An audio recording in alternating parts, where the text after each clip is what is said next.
اے اہل اسلام، اب اللہ اور اس کے رسول کی طرف سے ان مشرکوں سے جن سے تم نے عہد کر رکھا تھا بیزاری اور جنگ کی تیاری ہے۔ سو مشرکو، تم زمین میں 4 مہینے چل پھر لو اور جان رکھو کہ تم اللہ کو عاجز نہ کر سکو گے، اور یہ بھی کہ اللہ کافروں کو رسوا کرنے والا ہے۔ اور حج اکبر کے دن اللہ اور اس کے رسول کی طرف سے لوگوں کو آگاہ کیا جاتا ہے کہ اللہ مشرکوں سے بیزار ہے اور اس کا رسول بھی۔ اب اگر تم توبہ کر لو تو تمہارے حق میں بہتر ہے، اور اگر نہ مانو تو جان رکھو کہ تم اللہ کو ہرا نہیں سکو گے۔ اور اے پیغمبر، کافروں کو دکھ دینے والے عذاب کی خبر سنا دو۔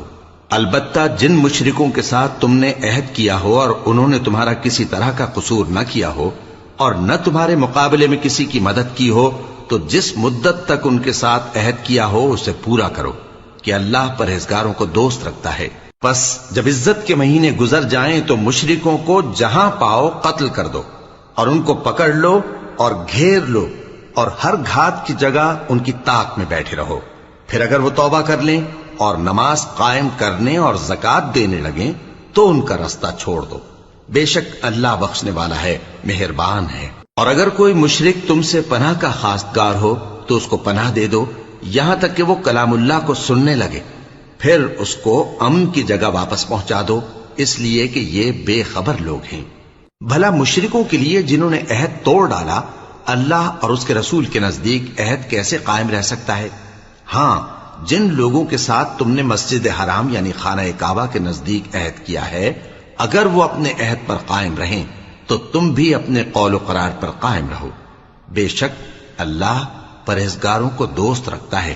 بھلا ان سے عہد کیوں کر پورا کیا جائے جب ان کا یہ حال ہے کہ اگر تم پر غلبہ پالیں تو نہ قرابت کا لحاظ کریں نہ عہد کا۔ یہ منہ سے تو تمہیں خوش کر دیتی ہیں، لیکن ان کے دل ان باتوں کو قبول نہیں کرتے اور ان میں اکثر نافرمان ہیں۔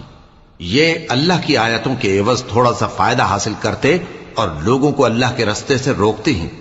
کچھ شک نہیں کہ جو کام یہ کرتے ہیں برے ہیں۔ یہ لوگ کسی مومن کے حق میں نہ تو رشتہ داری کا پاس کرتے ہیں نہ عہد کا، اور یہ حد سے تجاوز کرنے والے ہیں۔ اب اگر یہ توبہ کر لیں اور نماز پڑھنے اور زکوٰۃ دینے لگیں تو دین میں تمہارے بھائی ہیں، اور سمجھنے والے لوگوں کے لیے ہم اپنی آیتیں کھول کھول کر بیان کرتے ہیں۔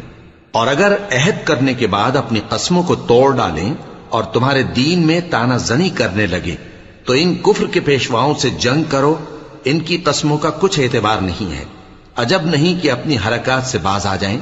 بھلا تم ایسے لوگوں سے کیوں نہ لڑو جنہوں نے اپنی قسموں کو توڑ ڈالا اور پیغمبر کو وطن سے نکالنے کا ارادہ کر لیا، اور انہوں نے تم سے عہد شکنی کی ابتدا کی۔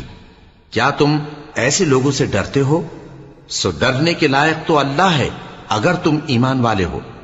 ان سے خوب لڑو، اللہ ان کو تمہارے ہاتھوں سے عذاب میں ڈالے گا اور انہیں رسوا کرے گا، اور تم کو ان پر غلبہ دے گا، اور مومن لوگوں کے سینوں کو شفا بخشے گا، اور ان کے دلوں سے غصہ دور کرے گا، اور اللہ جس پر چاہے گا توجہ فرمائے گا، اور اللہ سب کچھ جانتا ہے، حکمت والا ہے۔